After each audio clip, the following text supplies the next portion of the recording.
Selamat pagi, selamat siang, dan selamat malam untuk kalian semua yang nonton video ini.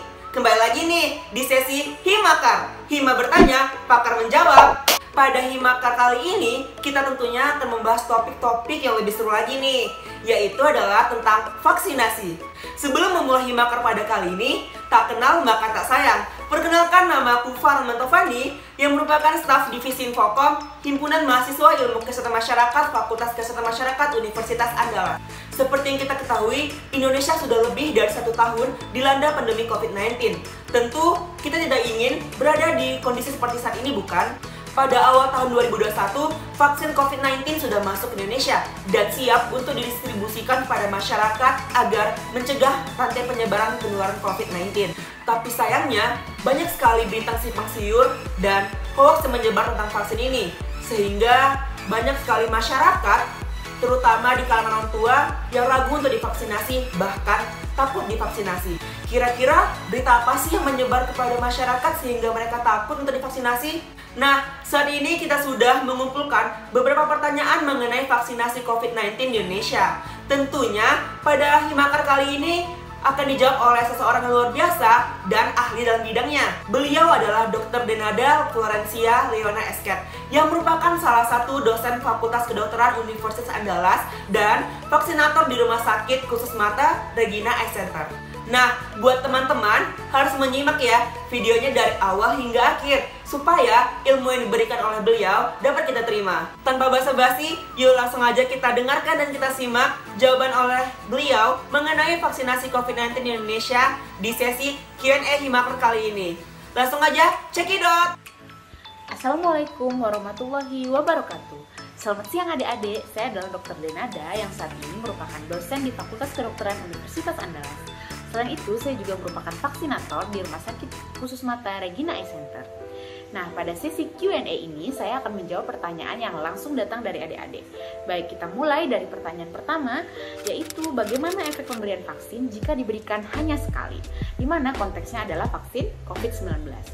Nah, vaksin pada dasarnya adalah virus yang dilemahkan atau yang inaktif atau tidak aktifkan kemudian dimasukkan ke dalam tubuh kita, sehingga ketika dimasukkan tubuh kita akan membentuk suatu sistem imun atau antibodi, sehingga akhirnya jika virus nanti kemudian hari masuk ke tubuh kita akan langsung mengenalinya dan membentuk tameng. Akibatnya virus tersebut tidak jadi menginfeksi, ataupun jika menginfeksi tubuh kita tidak akan terlalu berat mendapatkan dampak dari infeksi virus tersebut.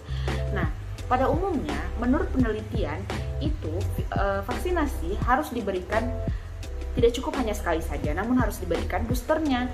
Nah, termasuk untuk vaksin COVID-19 ini, contohnya saja vaksin Sinovac. Vaksin Sinovac menurut penelitian dari WHO itu jika diberikan hanya sekali saja, efektivitasnya hanya berlangsung selama 6 bulan. Namun jika dilakukan pemboosteran atau diulang vaksinnya 2 kali atau sekali lagi, maka efeknya akan terasa sampai 2 tahun atau bahkan bisa lebih. Jadi jika adik-adik hanya melakukan vaksinasi 1 kali saja, maka tentu adik-adik akan terlindung dari COVID hanya selama 6 bulan saja. Begitu juga dengan vaksin jenis lain seperti Moderna, jika diberikan hanya sekali saja, ruang lingkup adik-adik akan terlindung dari infeksi virus COVID akan lebih singkat dibandingkan jika adik-adik mengulang lagi vaksinnya atau melakukan booster.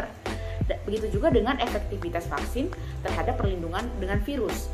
Jika adik-adik melakukan booster atau vaksinasinya secara cukup sampai 2-3 kali, maka perlindungan kepada adik-adik akan lebih meningkat. Jika sebelumnya 1 kali vaksin hanya memberikan perlindungan terhadap COVID 60%, jika adik-adik mendapatkan booster atau lebih dari 1 kali, maka adik-adik bisa mendapatkan perlindungan lebih dari 90%. Nah, kita lanjut ya ke pertanyaan kedua, yaitu bagaimana vaksin COVID-19 ini menjadi sesuatu yang menakutkan bagi orang-orang di pedalaman. Nah, sebenarnya vaksinasi COVID ini tidak hanya menakutkan bagi orang-orang pedalaman ataupun orang-orang perkotaan. Mengapa? Karena itu merupakan suatu paradigma yang merupakan suatu lingkaran setan. Untuk orang-orang di perkotaan, mereka mendapatkan informasi yang salah melalui hoax-hoax di media sosial, WhatsApp, sedangkan yang di pedalaman sebaliknya, mereka malah tidak mendapatkan informasi apapun tentang vaksinasi. Hal-hal tersebutlah yang memunculkan pikiran-pikiran negatif dalam pikiran mereka gitu, hal-hal negatif dalam pikiran mereka, sehingga mereka tidak berani untuk divaksin. Nah, jadi tidak hanya di pedalaman ya, orang-orang perkotaan saja sejujurnya masih banyak yang sangat takut untuk divaksinasi. Nah, jadi penyebab yang utama itu adalah miskomunikasi atau kesalahpahaman untuk orang perkotaan karena adanya hoax-hoax yang tersebar melalui media sosial dan WA. Untuk orang-orang pedalaman itu malah tidak ada informasi sama sekali. Jikapun ada informasi, mereka mendapatkannya yang mungkin dari mulut ke mulut atau mungkin dari berita di TV yang menunjukkan efek samping atau kejadian ikutan pasca imunisasi yang berlebihan dan kasusnya memang hanya sedikit, misalnya 1-2 meninggal. Itu bukan juga efek langsung dari vaksin, mungkin efek lainnya seperti sudah terinfeksi virus COVID sebelum vaksin, itu yang menyebabkan dia mengalami gejala yang berat sesudah vaksin. Tetapi orang pedalaman yang tidak mendapatkan informasi yang cukup menjadi salah paham dan mengira bahwa gejala berat atau bahkan sampai kematian yang terjadi tersebut adalah disebabkan langsung oleh vaksinasi. Padahal itu semua adalah suatu yang salah atau kesalahpahaman. Karena itulah orang pedalaman ataupun orang perkotaan saat ini masih ada yang masih takut atau belum familiar dengan manfaat dari vaksin. Adik-adik tidak boleh seperti itu ya, karena vaksin itu tidak dengan mudah disebarluaskan di seluruh masyarakat, di seluruh dunia. Karena vaksinasi bisa tersebar itu melalui serangkaian uji klinis atau clinical trial yang sangat luas, dicobakan kepada hewan, bahkan kepada manusia, sehingga efektivitasnya itu sudah teruji terlebih dahulu, baru kemudian disebarluaskan kepada masyarakat. Jadi adik-adik harus bertugas mengingatkan ya, setelah mendengar video ini, mengingatkan keluarga, teman-teman, dan sahabatnya untuk mau divaksin. Nah, kita lanjut ke pertanyaan ketiga. Apa yang terjadi apabila angka target untuk masyarakat Indonesia sudah divaksin tercapai? Apakah prokes dan PPKM tidak diberlakukan lagi jika angka vaksinasi telah tercapai? Nah, angka target untuk vaksinasi yang diinginkan pemerintah Indonesia itu adalah 70%, at least 70%. Sebenarnya yang terbaik tentu adalah 100% masyarakat Indonesia telah divaksin kan ya. Nah, apakah jika target 70% itu telah tercapai, kita tidak perlu lagi memakai prokes seperti masker, mencuci tangan, memakai hand sanitizer? Apakah tidak perlu lagi? Jawabannya salah ya. Jadi setelah target vaksinasi tadi 70% tadi tercapai pun, seluruh masyarakat termasuk adik-adik, termasuk kakak sendiri itu tetap wajib memakai prokes dan mengikuti aturan seperti PPKM.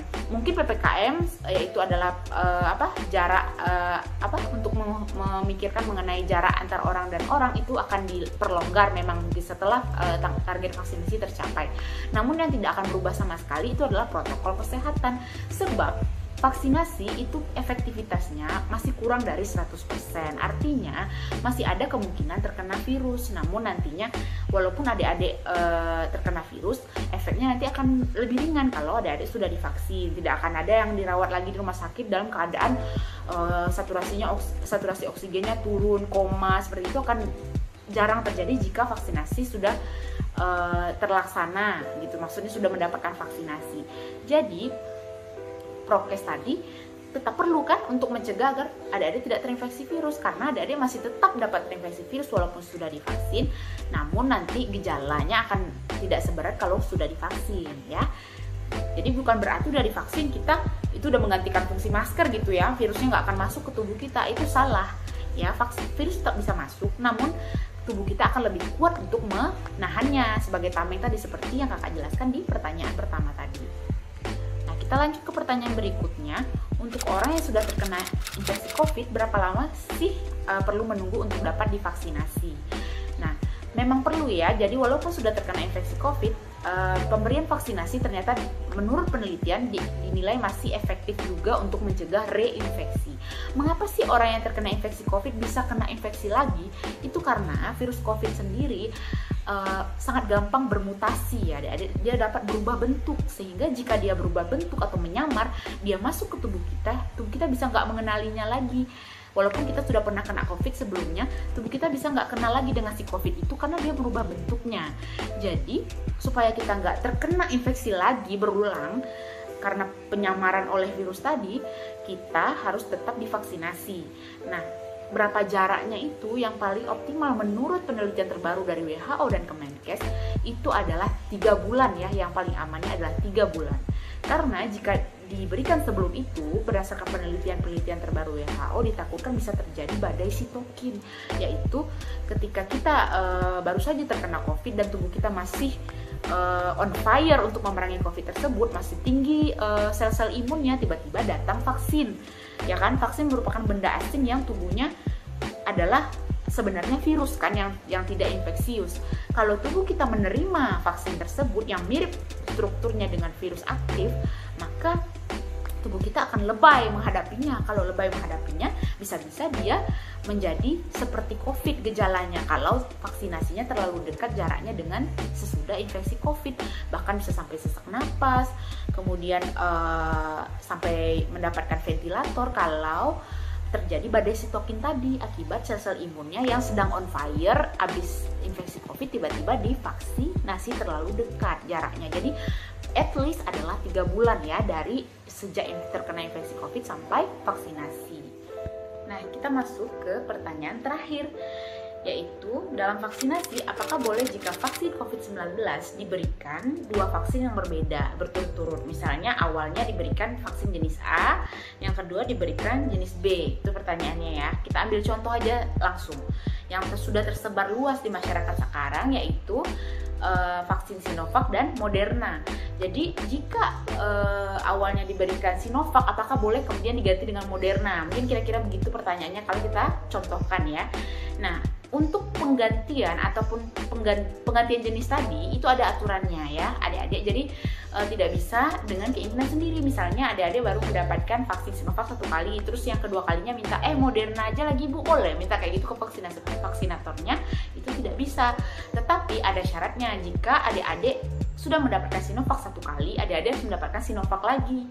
Jadi 2 kali Sinovac, baru kemudian diganti untuk booster ketiganya dengan Moderna. Itu boleh, bahkan itu sangat bagus ya, untuk efektivitas dalam perlindungan dengan virusnya. Jadi jika adik-adik sudah mendapatkan Sinovac 2 kali ditambah 1 kali Moderna, itu efektivitasnya menurut penelitian WHO bisa mencapai lebih dari 94,1% dalam mencegah adik-adik untuk terkena infeksi virus, terutama yang virus COVID yang jenisnya baru-baru muncul itu tuh, seperti varian Delta, varian Gamma, seperti itu akan lebih efektif perlindungannya jika adik-adik mendapatkan 2 jenis vaksin berbeda, namun dengan syarat 2 kali Sinovac ditambah Moderna tadi, ataupun jenis lain seperti Pfizer ataupun Johnson & Johnson. Jika prinsipnya jika adik-adik mendapatkan Sinovac, harus 2 kali dulu Sinovacnya, baru jenis lain yang ketiga maksudnya. Nah, lain cerita kalau misalnya adik-adik belum dapat vaksin sama sekali. Kalau belum dapat vaksin sama sekali, maka boleh memilih. Misalnya datang ke puskesmas, Ibu saya maunya vaksin Sinovac saja, boleh 2 kali dikasihkan. Atau Ibu saya maunya langsung Moderna saja, boleh nanti diberikan Moderna. Nah, prinsipnya Moderna pun tetap harus di booster. Jadi Moderna sekarang harus di booster 1 bulan lagi dengan Moderna juga. Jadi tetap harus di booster meskipun awalnya Moderna gitu ya. Dan jika sudah Moderna, maka adik-adik sebenarnya untuk penelitian terbaru itu tidak perlu lagi untuk mendapat Sinovac sebenarnya jika sudah mendapatkan Moderna, karena Moderna sendiri efektivitasnya sudah sangat tinggi juga untuk memerangi virus COVID, sehingga tidak perlu lagi sebenarnya dilanjutkan dengan Sinovac. Namun jika adik-adik baru mendapatkan Sinovac saja selama 2 kali, sebanyak 2 kali, maka akan lebih dianjurkan untuk melanjutkan booster ketiga dengan Moderna. Begitu ya. Jadi untuk menukar atau mengganti jenis vaksin dari yang pertama ke yang kedua itu ada syaratnya seperti yang kakak jelasin tadi. Oke? Nah, dan adik-adik juga tidak bisa langsung meminta kayak baru vaksin pertama Sinovac lalu vaksin kedua minta jenis lain tanpa babi bu gitu ya, tidak bisa, karena vaksinator akan menentukan jika adik-adik baru mendapatkan Sinovac 1 kali, maka harus diulang lagi 1 kali lagi baru vaksin ketiga dengan Moderna. Tapi kalau belum pernah sama sekali, boleh Moderna langsung gitu ya. Baiklah, dengan pertanyaan terakhir tadi maka berakhir juga sesi Q&A kita ya. Nah, jika adik-adik masih ada yang belum mengerti atau masih ada yang ingin ditanyakan, silahkan tanyakan melalui email kakak langsung. Jika ada adik-adik misalnya yang belum mendapatkan vaksinasi, maka jangan ditunda untuk segera ke puskesmas terdekat mendapatkan vaksinasi. Sebab vaksinasi itu sendiri adalah kesempatan emas kita ya adik-adik untuk melawan pandemi COVID-19. Dan juga jangan lupa ingatkan teman-teman, keluarganya agar segera mendapatkan vaksin ke puskesmas terdekat. Oke? Nah, itulah teman-teman jawaban dari Dr. Denada Valencia Leona Esket. Bagaimana nih? Apakah teman-teman sudah terjawab pertanyaan-pertanyaannya? Tentunya sudah kan? Sekali lagi terima kasih kepada Dr. Denada yang sudah membantu kita untuk menjawab pertanyaan-pertanyaan mengenai vaksinasi COVID-19 di Indonesia. Nah, sepertinya sesi Q&A pada kali ini sudah berakhir. Terima kasih kepada teman-teman yang sudah menonton dari awal hingga akhir. Sekian dari aku, mohon maaf bila terdapat kesalahan dalam kata-kata. Don't forget to like, comment, and subscribe karena subscribe itu gratis loh teman-teman. Oh ya, jangan lupa untuk follow IG Hima IKM dan Twitter Hima IKM. Oke, segitu aja. Bye!